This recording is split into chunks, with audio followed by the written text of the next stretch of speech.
I'm very concerned about the sunset date. There's no question we have a growing need for IHSS.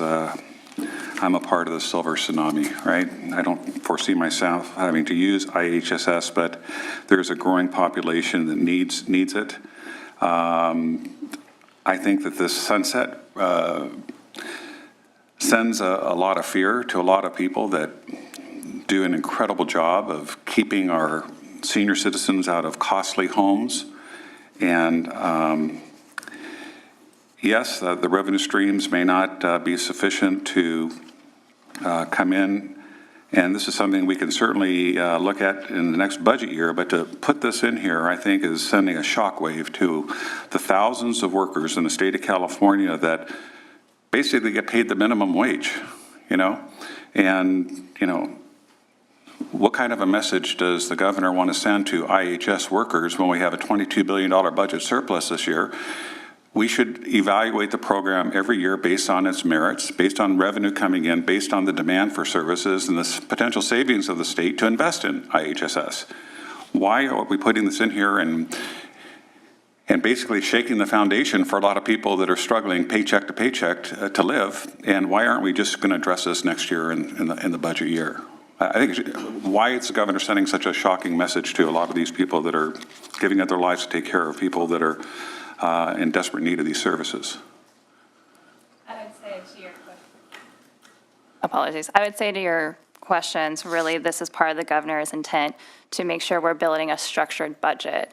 And I would note in this budget year, we are proposing to continue restoring the 7% to the tune of $357 million general fund. And as this is an out year proposal, there is opportunity for ongoing conversations. No, and I understand that. That's the whole purpose of having a budget year after year, to evaluate the needs of a program, the revenue coming into the state of California. But I don't know why it seems as though we cut the programs in the state of California that are the most needed services in the state of California. Now, I know the governor's got a very bold, ambitious plan. He wants to provide health care services to undocumented people through the age of 26 in this budget, and he's made it very clear in his State of the State that he wants to do the same thing for all ages. I applaud his philanthropy, but are we not doing it on the backs of people that take care of the most ill constituents? The budget is nothing more than a priority of our needs in the state, and it represents our values. How does the governor value people that are infirmed at home and need care? Again, I would reiterate, this is the proposal before us. We are proposing in budget year to restore the 7%, and this is the proposed sunset is part of several different programs, and this is not isolated, but IHSS is one of the fastest growing programs, and so this is a way for us to look at costs and to make sure we are having a structurally sound budget. And I understand that, but you're balancing what appears to be the future budgets on the backs of those that cannot champion these issues for themselves. And this won't be the last time I'm going to be quizzing you today about sunsets, because there's sunsets on many programs that I can tell you in a bipartisan way, people are very angry about it. And we need to let the governor know that we're serious about taking care of those that can't take care of themselves. And we shouldn't be putting these arbitrary sunsets in programs that have been fighting for restoration for many, many years to come. I'm not trying to kill the messenger. I just appreciate you sending my message to the governor that I think is unacceptable. Thank you, Senator Stone. I, too, share Senator Stone's concern and the LAO's concern. I certainly recognize that while the budget itself is a one-year document, but I certainly agree that we need to look at years.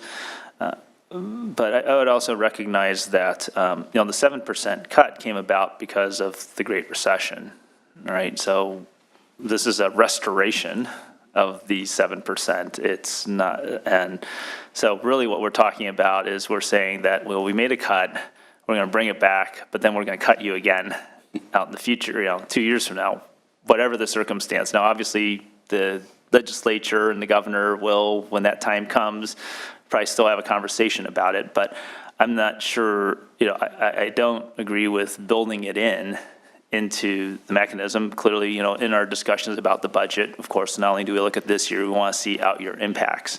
But I think as we're looking at not only the aging population, we have a growing number of people who are living with disabilities who need the support so they can lead productive and lives where they're, that the idea that 2021, that the people who are working in the field, and also people might consider working in the field, right, know that we built in a 7% cut, and having that uncertainty of what will really happen. I mean, I think they have, let's this way, we're going to assume if we build this in, that that's what will happen, right? I mean, we may not actually do it when the time comes, depending on what the economic circumstances are. And if the economic circumstances are poor, we may even decide, hopefully not, we'll have to decide what we prioritize, what else we cut, and are there bigger cuts that we look at in different places. But I share with LAO's concern that this is a program that's an ongoing program. It's not a one-time, so kind of treating this as a one-time, I think unfortunately sends the wrong signal and actually undermines our efforts to provide services, because we're telling the people who may be going into this, people who are trying to plan for their future, because unfortunately the need for the program doesn't change. And yes, it is one of the fastest growing programs. I would point out, though, the alternative to this program is not that the people disappear, not that the need disappears. It gets pushed in other places. In fact, I believe, LAO, you looked at this, right? I mean, the alternative is we institutionalize people. And then who pays for most of that? Well, actually, interesting, that's us again, right? Nursing home care, that's other care, that under Medi-Cal. And so actually, it behooves us actually to figure out how we support this program so we can so actually as a budget, even, we're a budget committee. So, I mean, there's a policy issue, but even from a budgetary standpoint, I really do wonder, in your long-term analysis, did you factor in the fact that, okay, if we do a 7% cut, what would happen then to the services? And then how much of a shift will we now have from IHSS to other programs that the state also has to pay for, and how cost-effective those are? So I certainly, would appreciate, before I would certainly even entertain looking at this, agreeing to something like this, I'd like to see an analysis that shows that even from a purely financial point of view, although again, the issue is not just financial. I mean, we're talking about people's lives.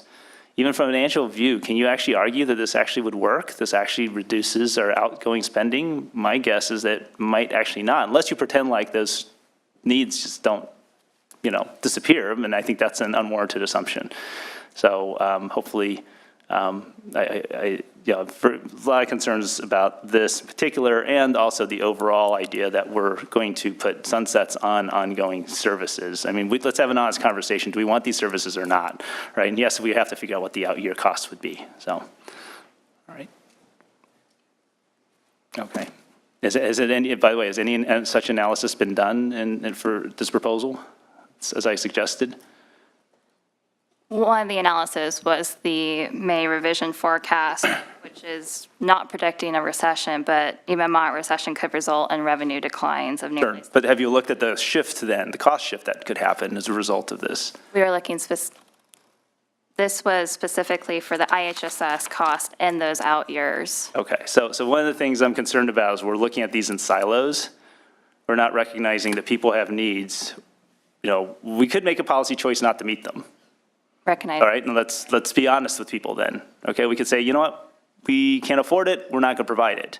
Or, so if that's really what our policy proposal is, then come out and say that. Otherwise, then when I say, well, we're going to meet the need, but we're not going to provide it this way, then we're going to provide it. And it could turn out the alternative is much more expensive. And so I hope we're not just looking at things in silos, and we're being honest about what we're really proposing in these proposals. We recognize those concerns. Okay, thank you. Yes, that's understandable. I just want to follow up. I'm not sure you're understanding the question. The question is that do we arbitrarily cut back on the 7%, understanding that that's going to require some people to seek services in a more institutionalized setting. So instead of spending $12 an hour on having a family member or a friend or a dedicated healthcare provider provide these services, we're looking at hundreds of millions of dollars that's going to be spent, which is a much more expensive avenue. IHSS is a entitlement program, is it not? It's an entitlement program, which means we're mandated by law to give it. Now, certainly, if we don't fund it appropriately, we can ration it because people need to earn a living wage. I don't suggest that the governor wants to pay people $8 an hour so that they can provide these services for people that desperately need them.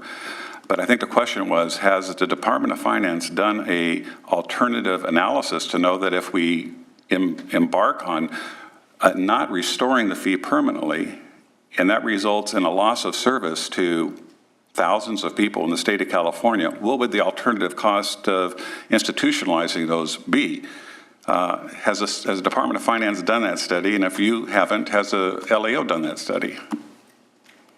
The Department of Finance budgets on a multi-year, and that's what we've been looking at in our analysis to ensure that in these out years, we are producing a structurally sound budget. I would defer to my colleagues at the LA. Okay, but your analysis is flawed because you mentioned you look at out-year budgets as declining, but you don't look at your out-year responsibilities that are maintained. So you have a flawed analysis, in my view. Department, LAO, can you respond? Ginny Bella with the Analyst's Office. As Dr. Pan indicated, we did look at this years ago, actually, and the context was quite different, and the program was quite different at the time, but the proposed reduction was nearly a complete elimination of the program. I believe it was like nearly 87% reduction. So we were really looking at the difference between having the program and not, and did find that it was cost-effective to the state to have the program, and that was largely because the counties also have a share in it. It's not just, as you said, it's $12 an hour, but the state share of that is actually much smaller than that because we have the federal government kicking in and the counties.